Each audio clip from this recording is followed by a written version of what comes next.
So I just got back from the March of the Machine pre-release, and I thought it might be fun to go over the deck that I played and also open up some prize packs when we're done. So based on those prize packs, the tournament went well. I managed to go 3-0. It was only 3 rounds, but that's okay. I kind of like the shorter ones sometimes. You can see here I played a green-black deck. These are the rares that I opened, which I didn't play. I thought about maybe initially playing red-green so I could play this and some other red cards, or maybe play some blue cards, but I ended up going with green-black mostly because I had a decent number of like mid-range good green creatures, a decent amount of black removal, and one of the main reasons that I went into green was I managed to open 2 copies of this Ozolith the Shattered Spire, which was very good. So let's start at the 1-drops, shall we? 2 copies of this Placid Rottentail. It's pretty decent. The fact that it has Vigilance was quite good, actually, in combination with the Ozolith. I would just put counters on this and start attacking in and stuff. And also the fact that it basically has Scavenge. You can exile it from your graveyard to put counters on something. That also worked well with Ozolith. It's not bad for a 1-drop. I actually could see myself playing 2 copies of this again. In the 2-drops, nothing terribly interesting. Just a bunch of kind of little mid-range things. This 1/1 Death Touch, I don't believe I ever transformed this. Actually, no, I never transformed this, but, 1/1 Death Touch for 2 is fine.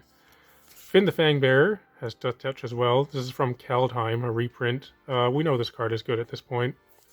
Dreg Recycler is kind of cool. It's a bear with an upside, right? A 2/2 for 2, and it can do something.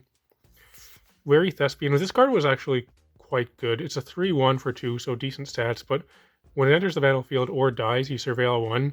So being able to just play it, get a good body, and fix your draw step at the same time is actually pretty decent.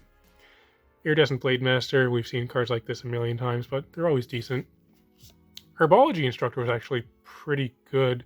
It's a 1/3 for 2, which is not great stats. You gain 3 life when it comes into play, though, and then you can pay either 7 mana or 6 in a Phyrexian and transform it. It has a good transform, though. When it transforms, a creature gets -0, -X until end of turn, where this is its power, so usually give something -0, -3 until end of turn, so you can kind of kill a creature that way. Seems pretty good. And then up in the 3-drop slot here, some decent stuff. War Historian. It's a 3/3 reach for 3. It's pretty good. Gets indestructible if it attacked a battle this turn. Flint and Gorilla, a nice flyer. It's basically like a Windrake, a 2/2 flying for 3. It has an ability, but more often than not, it was just a Windrake. Serpent Blade Assailant. This one's actually pretty decent. So a 2/1 for 3. It has Death Touch, but then back up 1. So you can put a 1/1 counter on something and give another creature Death Touch till end of turn, basically.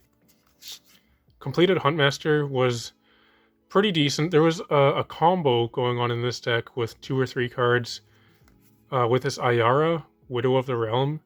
So Ayara was actually really good. I never used this ability, the activated ability on the front side where you can tap it, sack another creature or artifact. Ayara deals X damage to an opponent or battle, and you gain X life, where X is the sacrifice permanent's mana value. Instead, what I did was I would always end up just flipping it by playing 5 and a Phyrexian. It's a 4/4. At the beginning of combat on your turn, return up to 1 target artifact or creature from your graveyard to the battlefield. It gains haste, exile it at the beginning of the next end step. So the thing that's cool with this is, with some cards like this, they say if that card would leave the battlefield, exile it instead. That's not the case for this one, though, so what you can do is, if you have a creature in your graveyard, every turn you can get that creature back and then just sacrifice it to something like this, which I did. Just get it back, attack with it, sacrifice it, incubate 3, and do that every turn. Or I would sometimes sacrifice it to this other card, right? I have another card which is not here at the moment. Okay, I found it. It was underneath this card. I would just sacrifice it to drain my opponent 1, which is, a small effect, but it adds up, and it is a win condition. It's just quite slow. But what I did for one game was I kept on rebuying this creature every turn from my graveyard, which has an Enter the Battlefield ability. When it enters the battlefield, it gains haste until end of turn, or you can destroy an artifact or enchantment. This is very relevant because those incubate tokens are artifacts, so you can just destroy all of those with this. So just every turn, beginning of combat, this comes back from my graveyard, destroy an artifact, sacrifice it to either incubate or drain my opponent, and then do that every turn. It's pretty good. Also had this 5-drop. It's just decent mid-range card, right? 5 mana, 4/5. It falls when you drop it. Or you can pay 4 and a Phyrexian, or 4 and a red, transform into a big 7/5 menace. Nice top end. Didn't play any 4-drops, just went 1, 2, 3, 5. I guess I did have 4-drops if you count the non-creature spells. So, as you saw, I did manage to open 2 copies of the Ozolith, which was very good. So, also it's awesome because normally with it being legendary, playing 2 copies might not be the best, but it has cycling too. So with the extra copy, I could just cycle it. I never did that, I think. But having 2 copies was relevant because there was a game where my opponent destroyed the first copy, and then next turn I drew the second copy and played it again, and it was pretty funny to see him do a double take like, what, I just destroyed that. I was like, no, I opened 2 of them. But yeah, it's similar to the Ozolith with 1/1 counters. So if 1 or more 1/1 counters we put on an artifact or creature you control, that many plus 1 are put instead. Very relevant as an artifact or creature because the incubate tokens are artifacts, so those will come and play with an additional one with this. Then you can pay 2, tap this, put a 1/1 counter on an artifact or a creature you control, activate only as a sorcery. So basically pay 2 and put 2 1/1 counters on it. So this was a really good card. It had some good synergy with backup. It synergizes really well with backup. It synergizes with incubate tokens, as I mentioned, and also these things were pretty good, being able to exile them from the graveyard, put counters on something. There was this card that I played as well, which synergizes really well with this. Distribute 4 1/1 counters among creatures you control. They gain vigilance and trample until end of turn. And as I mentioned, there's lots of good black removal. I feel like I say this for every set at this point, is like, there's a lot of good black removal in this set. Well, it's true for this set too. I actually didn't even play all of the good black removal. There was some that I felt like I had enough already. Anyway, there was this Collective Nightmare. Good, you can convoke it, basically play it for free. Deadly Derision, destroy a creature, a planeswalker, make a treasure. Final Flourish, give something -2/-2, or -6/-6 if you sack an artifact or creature. And then I had this green removal. It's one of the ones where creature deals damage equal to its power to another creature, planeswalker, or battle for this one. Didn't open any green-black or green-black battles, but I did open this mythic colorless one, so I played it, Invasion of Ravnica.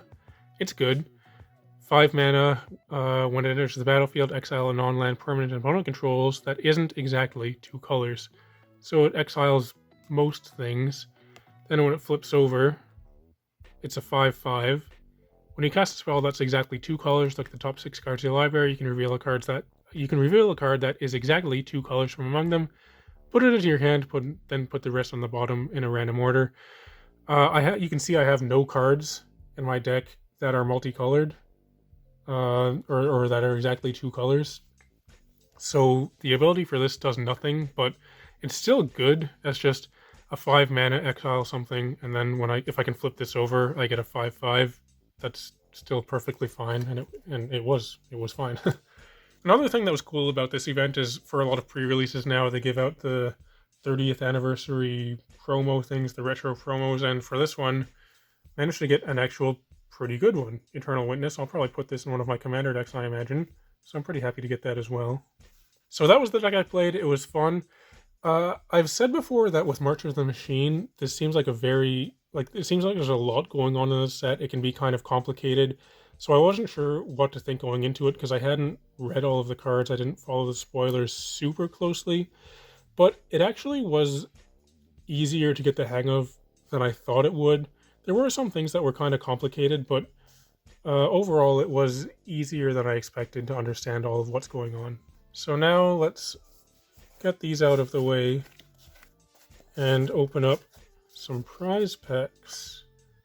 So I have these 6 packs here for going 3. I did actually get 7 packs.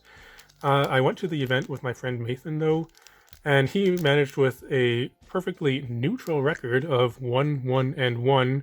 Wasn't really good enough to win anything, but I figured since I came out with 7 packs, I'd give him one, share the wealth a bit, but here's the 6 I have left over. Maybe he'll open a Ragavan in that 1 pack. Let's see what we can get, though. So I opened a set booster box of March of the Machine, and it was really good, I feel.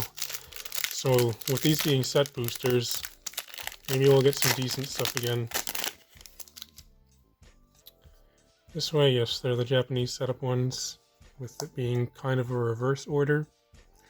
Foil Kite Sail, Dusk Legion Duelist, what does this do? 2 mana 2/2 Vigilance, so a bear with upside. Whenever one or more +1/+1 counters are put on Dusk Legion Duelist, draw a card. The ability triggers only once each turn. That seems quite good. That would have been awesome in my deck, although I wasn't really playing white, but still, a strong card. Rona, the Invasion of Mercadia. We got some commons and uncommons here. Pretty cool. We have one of the full art lands.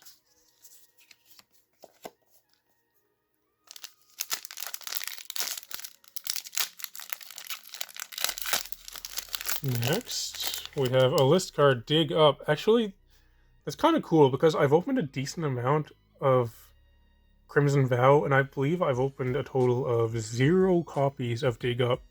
So now I have one. It's cool. Elvish Vat Keeper. Galta and Mavrin. Nice. I have a copy of this card already, but I think this card is pretty awesome. Definitely see myself playing this in my Gishath deck. Here's our Finn the Fangbearer. Got some commons and uncommons. Another land there. There's a Yargle and Multani art card.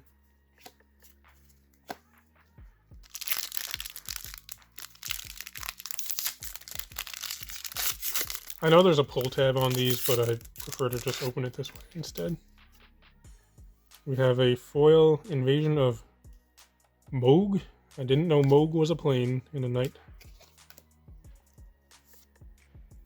Invasion of Segovia. Tetsuko Umezawa. This is a good card. I'll take those. Wait, this one is uncommon. Invasion of Xerix. Man, we're invading every plane in this pack. Sunblessed Guardian. Some commons and uncommons. And Invasion of Arcavios art card.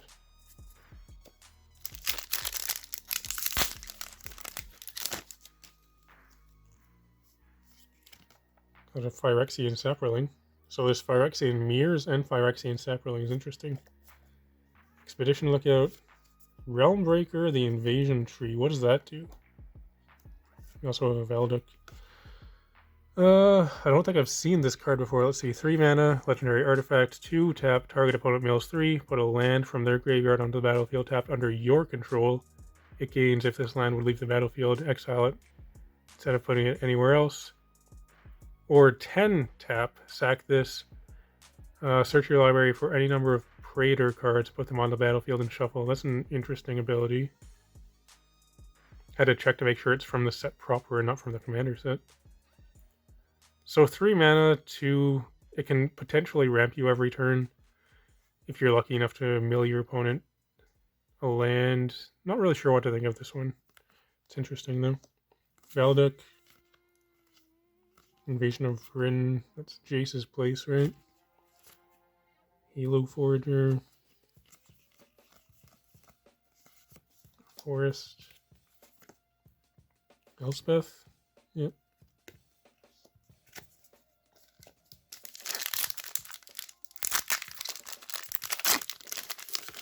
There's an art card for, what is that?